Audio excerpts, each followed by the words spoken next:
everyone, welcome back to Aftermath. Today, we're going to be episode 3 of our 5-tool players series. This episode is going to be all about fielding, so let's hop right into it.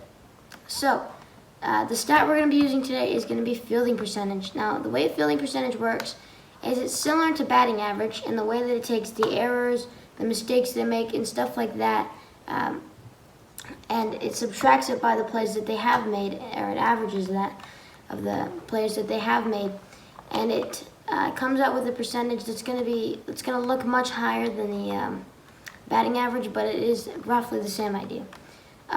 And this is actually a very interesting stat because the averages are different depending on what position you play. So catcher, for example, is going to be the highest on the rank there. So if you're a catcher and you, for Yasmani Grandal, for example, he's a catcher.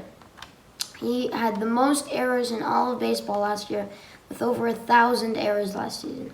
But yet he still has a 990 fielding percentage. And it goes up to 1,000, just like batting average. But you would think that would be weird, right? But if any of these other positions, or especially if you're a first baseman, which is supposedly the easiest position, you're going to have a low fielding percentage. If you made 1,000 errors, you would have a really, really, really low fielding percentage. But the reason that the catcher is the #1 position is because the general amount of plays that they have to make, each pitch is considered a play. So 1,000 pitches is how many mistakes he's made, or 1,000 thrown away. A batter would steal and he would throw the ball away. Stuff like that. So Yasmani Grandal, though, #1 in all of baseball in errors, yet he has a 993 fielding percentage.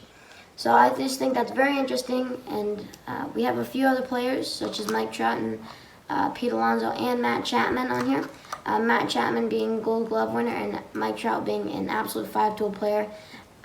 We've talked about him a lot in this series already, and we will continue to.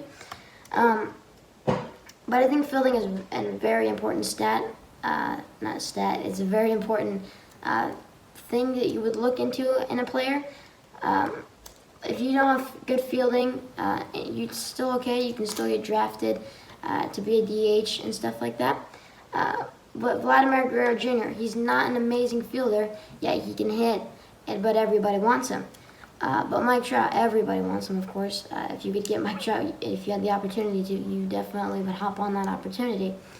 Because fielding is one of his most important stats, and being a center fielder, that is also up there on the rankings for hardest positions. So it just really goes to show that it's a really thought out stat, and I would definitely recommend this if you're trying to find out if you're an okay fielder or not. But that being said, we're going to hop into these stats.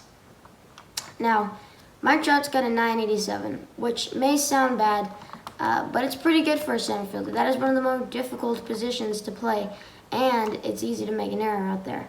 And him not being the fastest player in the MLB, he's probably top 100, but him not being the fastest player in the MLB, anything that's in his general vicinity that he should get might fall. But he's also super speedy, don't get me wrong, he's super fast, but not as fast as some of the other center fielders in the league.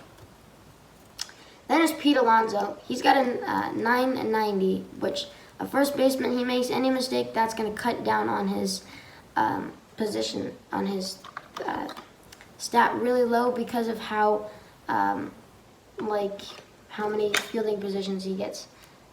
So his position is very easy to play, supposedly. I don't really personally think that. I think it's very difficult. But just because he has to catch pop flies in the infield, and he also has to get anything that's in the dirt, he has to scoop up and stuff like that, pretty much. So I don't think it's that easy for a first baseman, but it's difficult for a first baseman to make an error, and that's why his position is very easy. But then there's Matt Chapman with a 981, which seems very, very low. Matt Chapman is a phenomenal fielder, and third base is way up there on the difficult scale. I believe that is his second one, actually. But Matt Chapman, you might be thinking, 981, that is ridiculous. For a player like Matt Chapman, he's a ridiculous fielder, and his highlights are absolutely insane. So I would just think that he would be really high. But it's the difficulty of his position that would keep it up there, but it's also how many errors he has currently made this season. Not a lot of errors, but he has made a few, enough to bring it down a bit. But on paper, that seems really weird, but in real life, this guy is insane. So this stat can be good for certain players and cannot be good for others. So it really just goes to show, like a lot of stats, what a player is good at, what a player is bad at. Alright, so that's going to conclude today's video. If you did enjoy it, please leave the like button. If you like all my videos, please consider subscribing. That's going to be all. See ya. Bye.